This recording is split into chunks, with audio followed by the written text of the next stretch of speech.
como ese tipo de cosas que son pues como esa mirada del fotógrafo que está fascinado con el trópico, está fascinado con ese paraíso tropical en el que vive. Esa es como la imagen que me da pues un poco de buscar como esas otras temáticas y cómo es como la actitud de él, ¿no? Él era como un fascinado por la imagen y los animales y la pesca es impresionante, o sea, unos peces grandísimos que uno dice, wow, dónde sacan esos animales tan raros? De-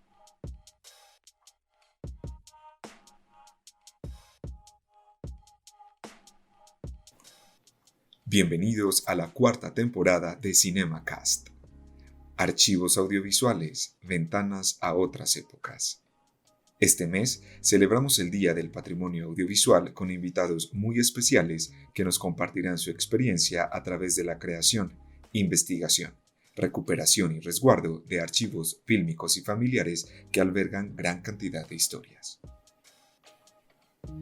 En el capítulo de hoy de CinemaCast contamos con la participación de Liliana Correa. Ella es curadora, artista y fotógrafa de la colección de historia del Museo Universitario, que cuenta con la aprobación de la familia Escobar Santamaría para la intervención del archivo que presentaremos el día de hoy en CinemaCast. También tenemos como invitado a Alejandro Rivas. Él es estudiante de historia, investigador de cine y aficionado al archivo audiovisual. ¿Cómo están y bienvenidos a CinemaCast? Hola, muchísimas gracias por la invitación. Qué gusto estar acá y poderles contar la historia de este archivo. Muchas gracias por la invitación. Acá estamos muy contentos de poder comunicarles todo este proceso tan bonito que venimos llevando con el Archivo Escobar Santa María. Bueno, para iniciar entonces, les voy a preguntar, ¿cuál es el origen del archivo del matrimonio Escobar Santa María? Bueno, este archivo ha sido un archivo encontrado directamente por la persona que se encargaba del componente de archivo, quien era entonces Adriana González. Y resulta que ella encontró unas cajas en el canal Televida, es pues a grandes rasgos lo que yo conozco, y estas cajas ella descubrió pues que habían algunos archivos fílmicos y archivos de imagen fija, entonces ella decidió recopilarlos y como eso iba para la basura, decidió que la Cinemateca podría albergar este material y conservarlo. Entonces el archivo llegó a la Cinemateca y estaba guardado, luego ella, pasa el tiempo, pues y ella dejó este cargo y ingresó Ana María Ramírez, la actual encargada del componente de archivo, y ella y yo la contacté. Fue una cosa curiosa, porque yo me adelanté y la contacté y le pregunté, oye, ¿ustedes como Cinemateca tienen algún archivo pues, que haya que restaurar o que haya que exista la posibilidad de que me pueda vincular porque a mí este es mi mundo, ¿no? Claro. Me encanta el archivo y sería muy rico como poder servir de alguna forma con estos, pues con digamos lo que sé de estos materiales. Entonces ella lo pensó y bueno, se habló con la jefe, con la coordinadora y pues decidieron que bueno, ¿por qué no empezar a hacer una gestión de este archivo que pues estaba todavía, ellos ya habían empezado un primer conteo y habían empezado un primer proceso de digitalización con Camilo Botero, otro realizador y apasionado de los archivos. Entonces él digitalizó 2.500 diapositivas aproximadamente, como para conocer de qué se trataba. Entonces ahí en ese punto es donde yo entro y me conecto con la propuesta y pues se me ocurre generar un proyecto para encontrar recursos y poder ejercer pues como todos los procesos que se requerían, que faltaban, porque faltaba la limpieza, falta la clasificación, ¿cierto? Apenas se hizo una previsualización a través de esa digitalización que hizo Camilo Botero y pues podemos ver de qué se trata el archivo. Cuando hicieron esa digitalización de esas fotografías,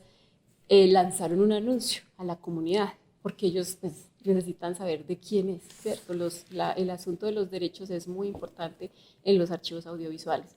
Y efectivamente aparecieron los herederos, que son los sobrinos. Vamos a conocer entonces quiénes eran y a qué se dedicaban la pareja de esposos que protagonizan justamente este archivo audiovisual.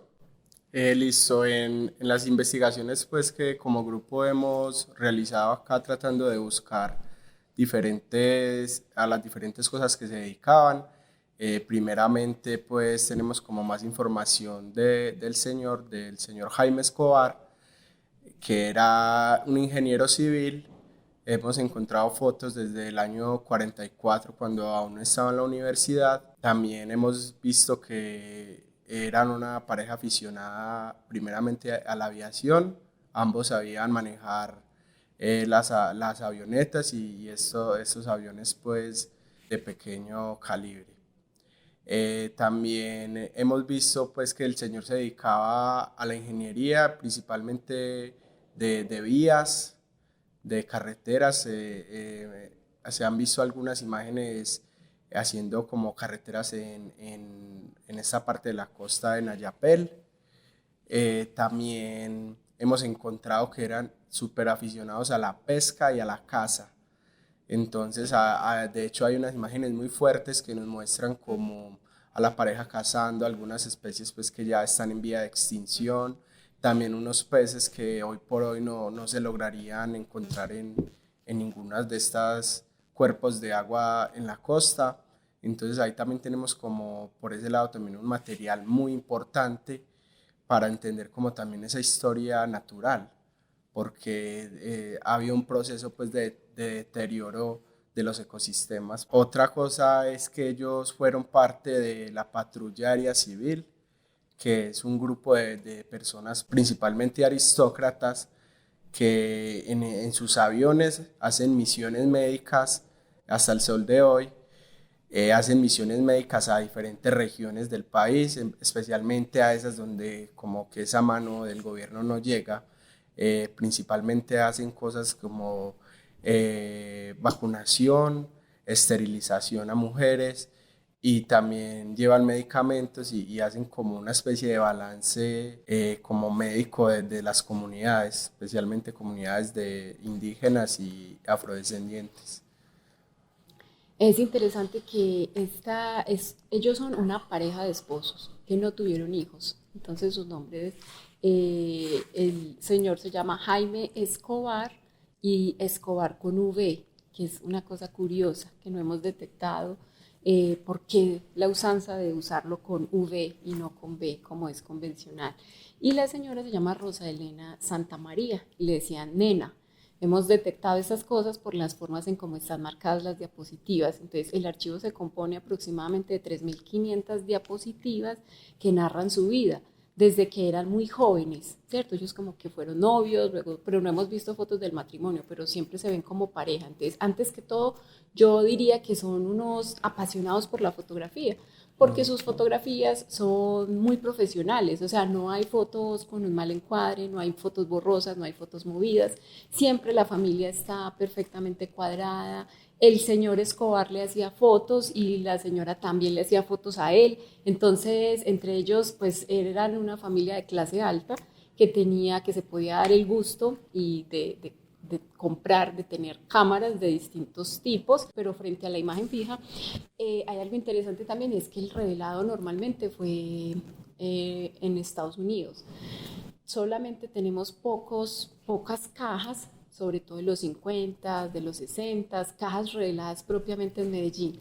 Y las que han sido reveladas en Medellín son casualmente como las más deterioradas a nivel de color. Entonces sospechamos que ha sido el clima, que la temperatura de los químicos no era como la más exacta, ya que pues por nuestra altura quizás las condiciones son diferentes a esos revelados que hacían propiamente en Kodak, ¿cierto?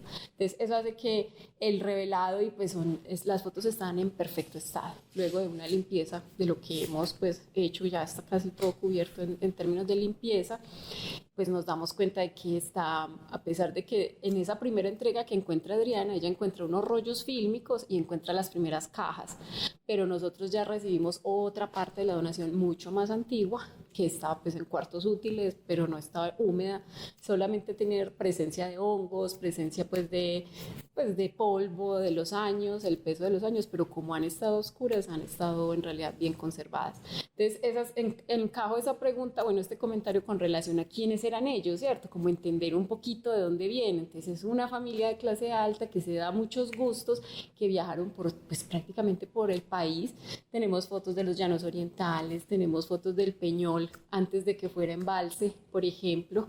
Tenemos fotos de San Andrés, de las selvas del de las Guaviare, selvas, del del Guaviare, Amazonas, del Amazonas, de del la oriente parte de la antioqueño. costa. Pues, el señor se dedicaba a hacer carreteras, era un ingeniero civil y la señora era piloto.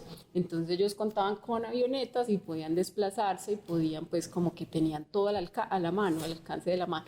La riqueza del archivo es tan grande, ¿cierto? Que Claro. va a permitir que esta es solo una primera fase, o sea, solo la limpieza y la clasificación, y ojalá lleguemos hasta el inventario, porque son muchas y porque en realidad es por fases, ¿no? Vamos en esta primera fase de reconocimiento para derivar luego de ahí pues otro tipo de investigaciones, incluso entregarle este archivo a la comunidad para que pueda conocerlo de alguna forma y los cineastas pues también se puedan interesar en generar películas sobre ellos o sobre estas temáticas. Pero en realidad lo que concentra el archivo es biodiversidad en Colombia, ¿cierto? Y lo que contaba Alejandro de las misiones médicas. Claro. Entonces, miren, son una pareja de altruistas, quizá para definirlo en esa pregunta, ¿quiénes son ellos? No, son una pareja de profesionales, de altruistas con un gran sentido humano que quería ayudar, ¿cierto? No tuvieron hijos, pero querían ayudar a la comunidad cercana y pues vemos que sí, lo hicieron pues de muchas formas. Claro, aquí yo creo que podemos identificar varios componentes que tiene el archivo. Además de lo histórico, también lo natural y lo político, si se quiere, como nos contaba ahorita Alejandro. Y creo que ya tenemos algunas luces respecto a esta pregunta que les voy a hacer, pero es muy importante que profundicemos en esto, y es en qué soportes y formatos se encuentra este material. Ok, la mayoría de las imágenes fijas están en diapositiva. La diapositiva es un positivo directo, es un positivo que puede ser de 35 milímetros, o sea, pequeño, de 4 por 5 centímetros, o de 6 por 6 centímetros, más grande. Son negativos muy ricos en el color y sobre todo, pues, que están muy bien conservados. Tenemos otra caja con algunos de los negativos, o sea, negativo blanco y negro, también de 35 milímetros. Tenemos archivos fílmicos en 8 milímetros, en 16 milímetros, que eran como los formatos caseros del momento, el que a ellos les tocó. Entonces, en esa medida, pues hay también otra parte, otra pequeña, no es muy grande, otra pequeña que también es representativa, ya copias en papel de las misiones médicas, algunos álbumes con ciertas anotaciones del señor Jaime, donde anotaba pues de qué se trata el viaje, dónde están, con quién están, y también las diapositivas se encuentran marcadas.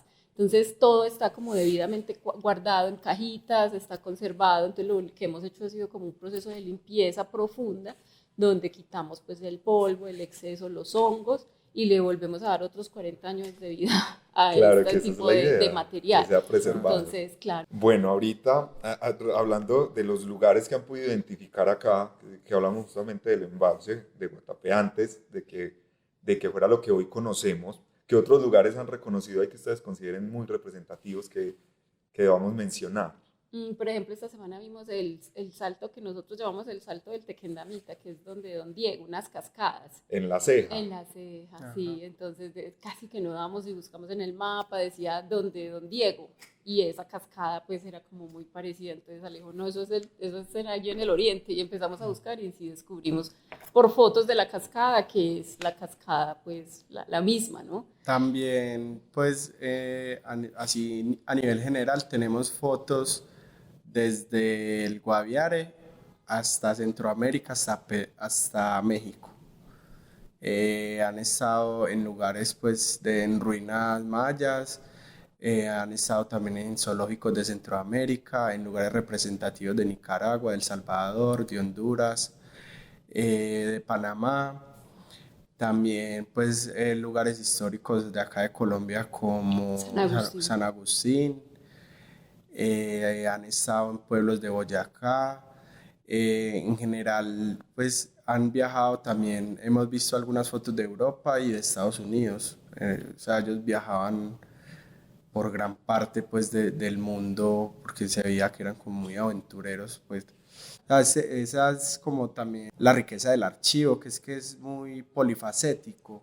Podemos tratar de buscar por todos los lados como esos temas de investigación que le pueden interesar a un documentalista, a un historiador, a un artista. O sea, este archivo se presta para muchas cosas Bueno, con respecto a esas temáticas, ¿sabes? Hay una temática álgida y es que ellos eran cazadores, ellos ejercían la pesca y la caza aprobada por lo que en ese entonces era el INDERENA. Entonces tenemos los salvoconductos y pues como la posibilidad de que pudieran, pues sí, cazar la fauna silvestre. Entonces hay fotos de que son pues un poco crudas para nosotros, pero para ellos eran como unos trofeos, ¿no? Como con el tigre, con la piel del tigre, con la babilla. Entonces, esa es la parte como que no queremos, como que nos parece muy difícil, pero pues supuestamente en ese momento era permitido.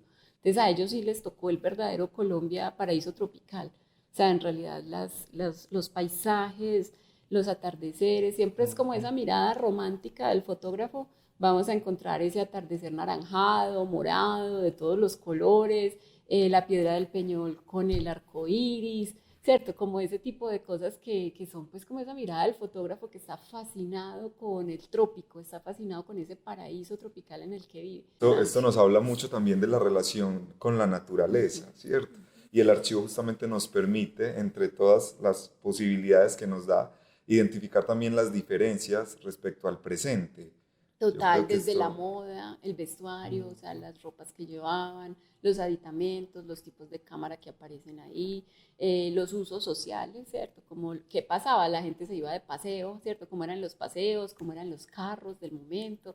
Entonces todo eso pues es como un asunto que puede ser romántico, pero que de alguna forma nos está hablando de una clase social, de una posición, de las posibilidades pues de explotación y colonización que se veía pues a través no solo de la fotografía, sino de la casa.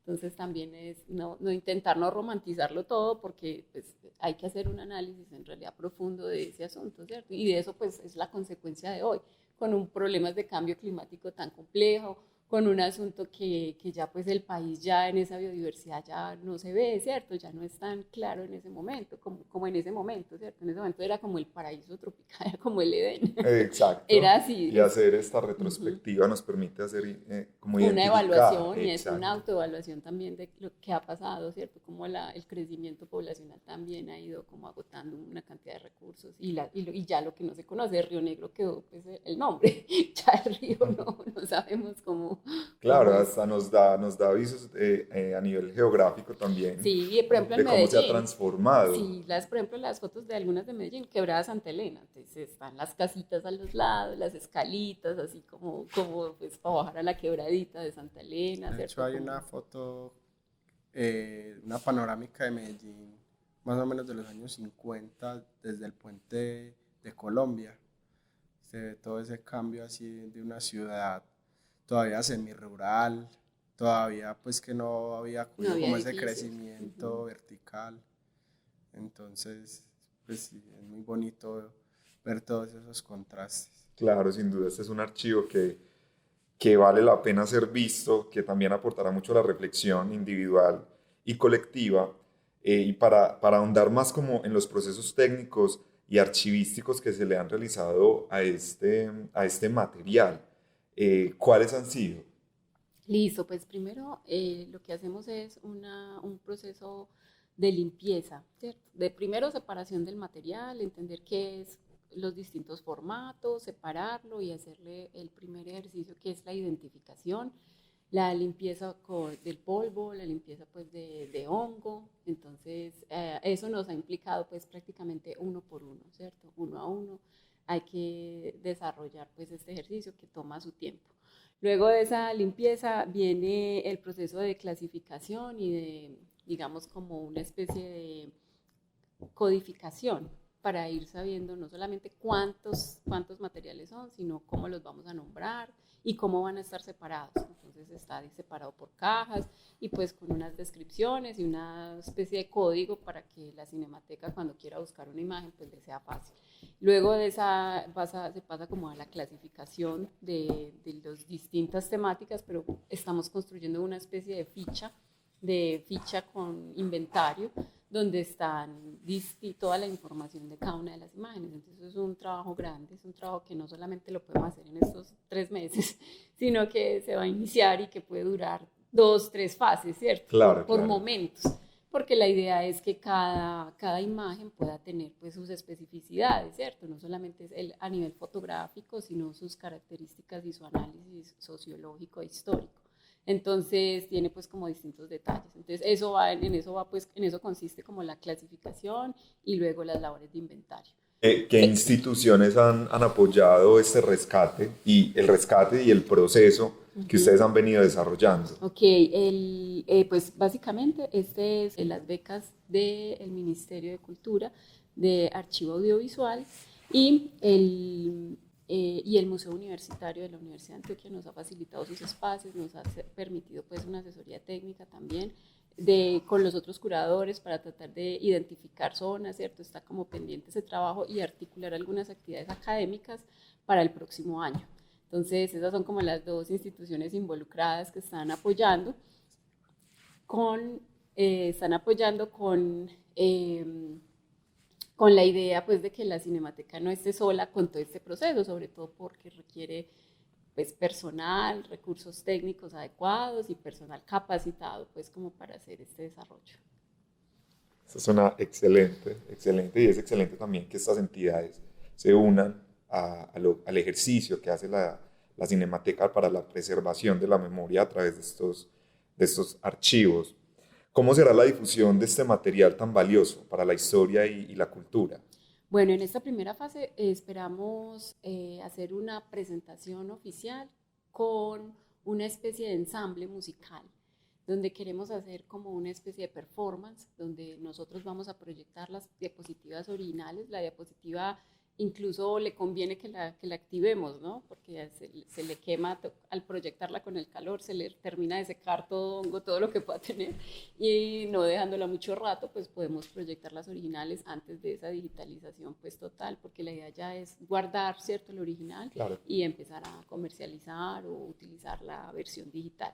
Entonces lo que queremos hacer es hacer una muestra de las originales, de las que estamos limpiando, y hacer un ensamble con música. Pero entonces esperamos pues seguir contando con el apoyo y lanzar una segunda fase para que el material ya quede digitalizado y en otro tercer momento se lo podamos entregar a los artistas, ¿cierto? Para que los artistas ya lo puedan consultar, ya puedan tener acceso. Sí, yo quisiera, de sus propias palabras, que nos contaran por qué ha sido tan importante rescatar un archivo familiar como este que ustedes han venido trabajando.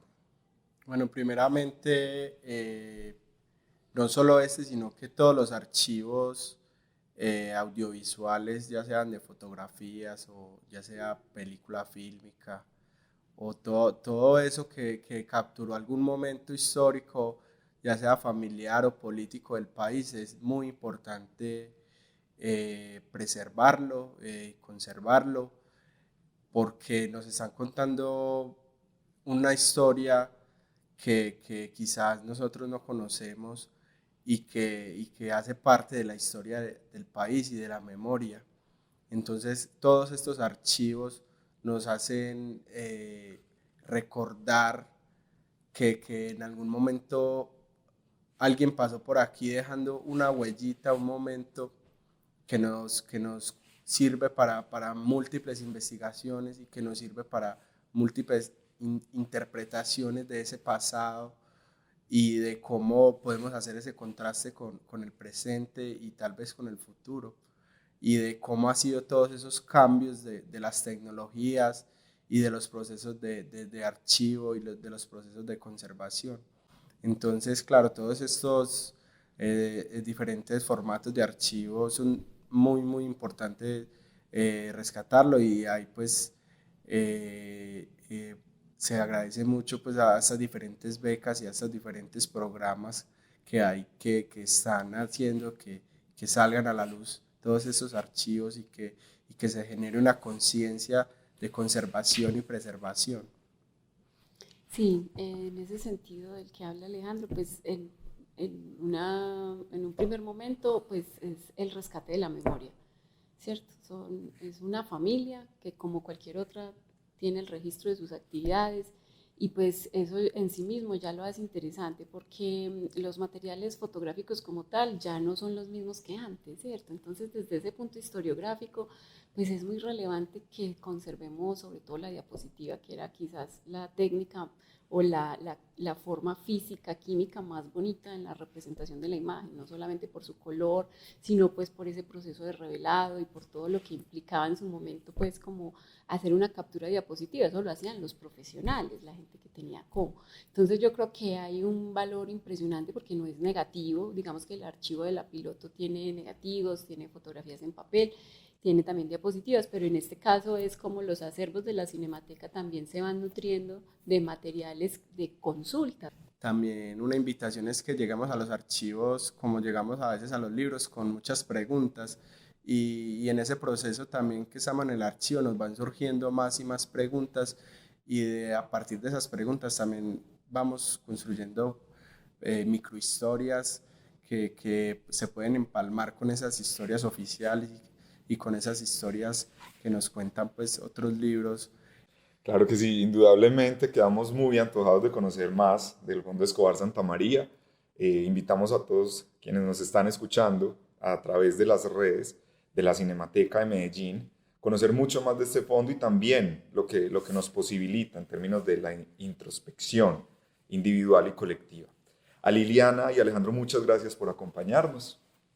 Muchas gracias a ti, qué gusto compartir, y pues cuando quieras vuelves y seguimos conversando sobre esto, que pues en realidad es un tema muy apasionante. A ustedes muchas gracias y también gracias a quienes nos están escuchando. Nos vemos entonces, nos escuchamos en un próximo episodio de CinemaCast.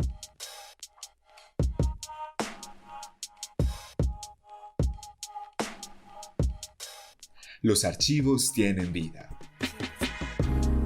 Gracias por acompañarnos y compartir con nosotros la pasión por el audiovisual en CinemaCast.